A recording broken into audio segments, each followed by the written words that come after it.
গুয়াহাটি থেকে কাজ মিটিয়ে অরুণাচলের পথে, কিন্তু অনেক বেরোতে দেরি হয়ে গেছে। দিরাং পৌঁছানো আজকে সম্ভব হয়তো হবে না। শেরগাঁও আজকে হয়তো আমাদের ডেস্টিনেশন হবে। এখনই প্রায় অন্ধকার হয়ে এসেছে।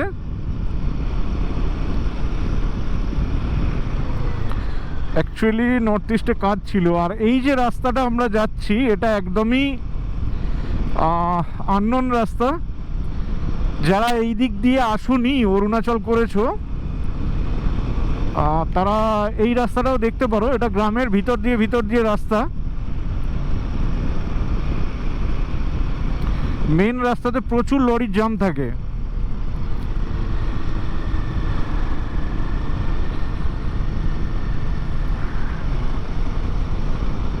জানি না কতটা রাত্রি হবে পৌঁছাতে, কিন্তু স্টিল আজকে একটা ভালো জায়গায় ডেস্টিনেশনে পৌঁছাতেই হবে।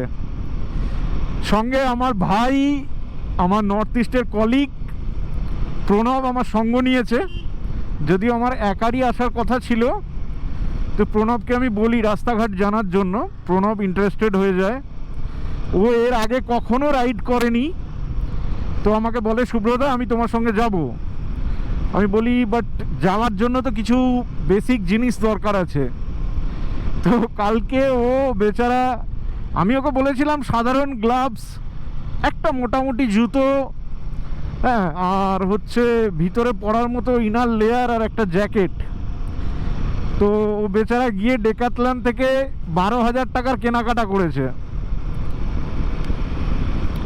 যদিও ভুলভ্রান্তি করেছে, কিন্তু আমার সম্ভব ছিল না ফোনে গাইড করা। আর একটু আগে থেকে যদি এই কথাগুলো বলতো, আমি ওকে অনলাইনে 12,000 টাকায় অনেক কিছু কিনিয়ে দিতে পারতাম। এনিওয়েজ, ও সাহস করে বেরিয়েছে। ও আমার আগেই যাচ্ছে ইয়ামাহা FZ নিয়ে, ইয়ামাহা FZ 150, এবং বেশ ভালোই চালাচ্ছে। আমি ওকে বলেছি যে খুব বেশি জোরে না চালাতে, তাও ভালোই স্পিডে টানছে। আর আমি চালাচ্ছি রয়্যাল এনফিল্ড হিমালয়ান 450।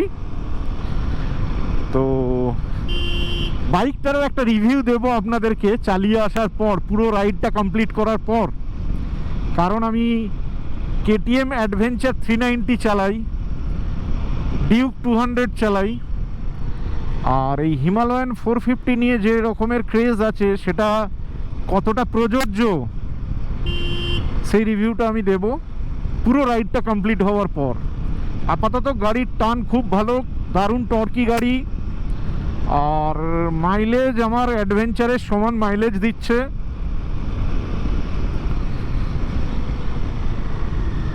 সাসপেনশনটা আমার মনে হয় KTM এর থেকে এটা বেটার, অনেকটাই বেটার লাগছে।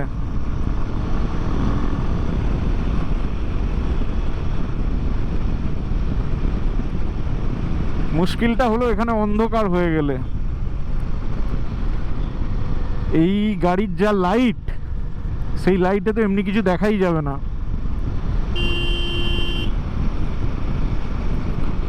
সকাল 9:30টায় আমার এখানে আসার কথা গুয়াহাটিতে। তো ট্রেন 2 ঘন্টা লেট ছিল। সরাইঘাট এক্সপ্রেস 2 ঘন্টা লেট ছিল। 2 ঘন্টা লেট করে ট্রেন যখন ঢুকলো 11:30টার সময়, ওখান থেকে বেরিয়ে এসে বাইকটা নিলাম। বাইকটা নেওয়ার পর আমার জিনিসপত্র আমি বের করে ব্যাগ ট্যাগ, টপ ব্যাগ বাঁধলাম। এইসব করতে গিয়ে কিছুটা দেরি হলো। তারপর প্রণব একটা কাজে আটকে ছিল, হ্যাঁ, ও ওখান থেকে এলো, এসে একটা জায়গায় দাঁড়িয়েছিল, সেখান থেকে ওকে একসঙ্গে হলাম দুজনে। তো এইসব করতে গিয়ে আমরা বেরোতে দুপুর 2টো পার হয়ে গেল।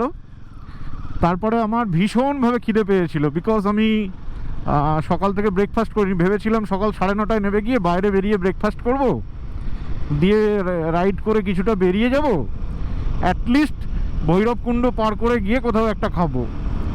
কিন্তু যাই হোক, সেটা তো হলো না। তো মোটামুটি এই রাস্তা দিয়ে আমরা যাচ্ছি।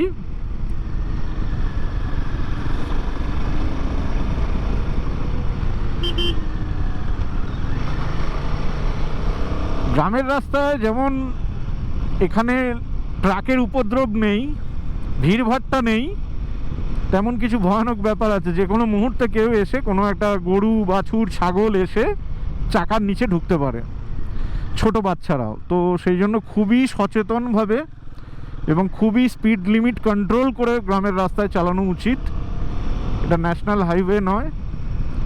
তো সেই রকমভাবেই আমরা চালাচ্ছি, 60-65 এরকম চালাচ্ছি।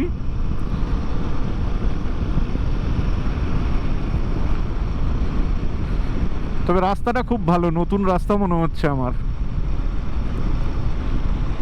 আর আমাদের ওয়েস্ট বেঙ্গলে যেমন পাড়ায় পাড়ায় মন্দির থাকে, গ্রামের ভিতরের রাস্তাগুলো আমরা দেখতে পাই, ঠিক সেরকমই এখানে আছে। আর ছোট ছোট বাড়ি, খুব বড় বাড়ি নেই, ছোট ছোট বাড়ি। হ্যাঁ, পাড়ার মাঝে মাঝে একটা করে হচ্ছে কি মন্দির টন্দির আছে। আমাকে যে বাইকটা যার থেকে নিয়েছি, সে আমাকে ইনার লাইন পারমিটটা করে দিয়েছে। তো ইনার লাইন পারমিট নিয়ে আর কোনো অসুবিধে নেই, গাড়ির পেপারসও আমাকে দিয়ে দিয়েছে। এবার জাস্ট আমাকে কালকে গিয়ে বুমলা পাসের জন্য পারমিটটা করতে হবে, তবেই কিনা পরশু দিন আমরা বুমলা পাস যেতে পারবো। এটা মনে হয় আর একটা অন্য রাস্তায় উঠে পড়লাম, তবে এটা ওই মেন রাস্তাটা নয়। ম্যাপটা খুলতে হবে আবার। বাহ, প্রণব বেশ ভালোই টানছে।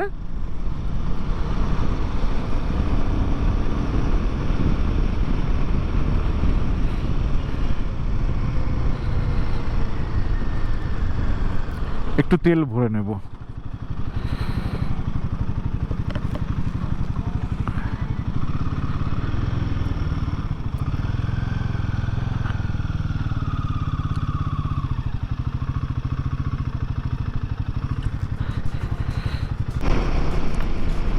দূরে কিছু পাহাড় দেখতে পাওয়া যাচ্ছে,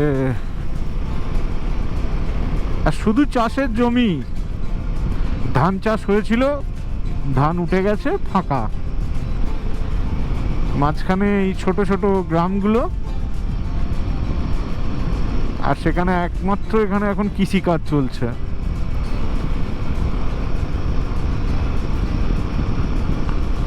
যদিও আমি গ্রাম থেকে, তবুও যখনই কোনো গ্রাম ভিজিট করি বা গ্রামের উপর দিয়ে যাই, আমার ভালো লাগে।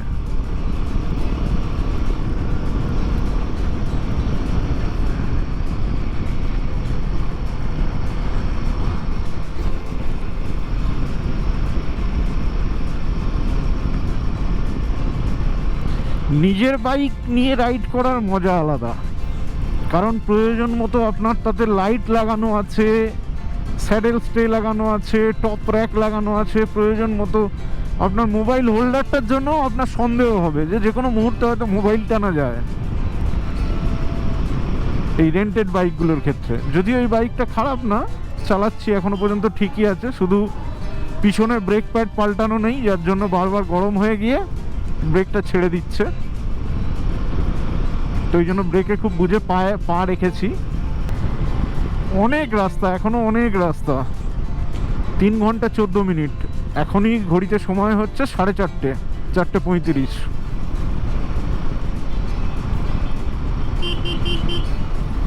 তাও কিন্তু দিরাং না, এখান থেকে শেরগাঁওয়ের ডিস্টেন্স বলছি আমি।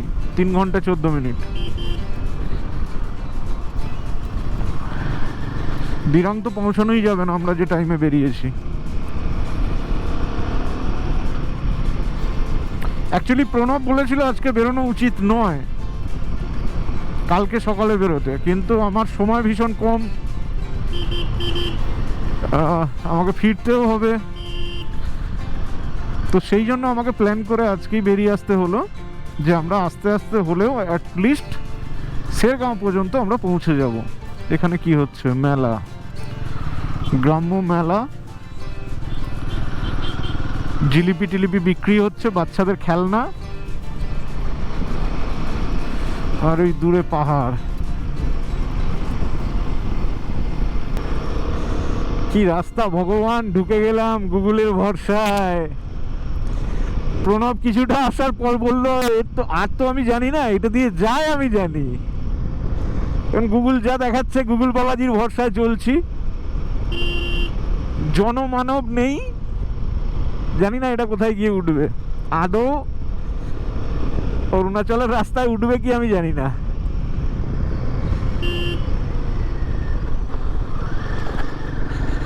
পাড়ার ভেতরের রাস্তা, সন্ধ্যা হয়ে গেছে বলে লোকজন বেরোয়নি।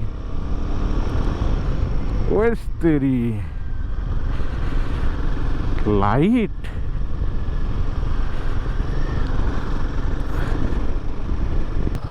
এই যে কত Tawang 257 kilometre, Rupa 59 kilometre and Tezpur 202 kilometre. चलो पूरा रात चलाएंगे प्रणब, देखो क्या बोलते हो, होगा पूरा रात। तवांग सुबह पहुंच जाएंगे, फिर क्या करेंगे, फिर क्या करेंगे, जाके सो जाएंगे क्या, फिर उधर ही बुमला पास चले जाएंगे क्या। इतना जोश ठीक नहीं है मेरे भाई। अभी हमारा कितना दिखा रहा है, 35 किलोमीटर 55 मिनट्स, ठीक है। 550 मीटर्स के आगे से राइट टर्न। चलो जाके देखते हैं रूम। एंड टाइम हो गया 7:33। ठंड बहुत है भाई, बहुत ठंड, দারুণ ঠান্ডা লাগছে। এখানে পেট্রোল পাম্পও আছে, খাবার দাবারের দোকান। ও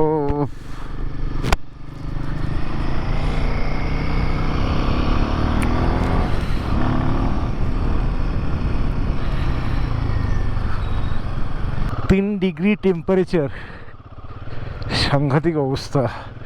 লামাস হোমস্টে, আজকে রাত্রের ঠিকানা এখানেই। কেমন লাগলো ভিডিওটা অবশ্যই জানাবেন। যদি ভালো লেগে থাকে ভিডিওটা লাইক করতে ভুলবেন না, আর চ্যানেলটি যদি সাবস্ক্রাইব না করে থাকেন তাহলে অবশ্যই সাবস্ক্রাইব করুন। ধন্যবাদ।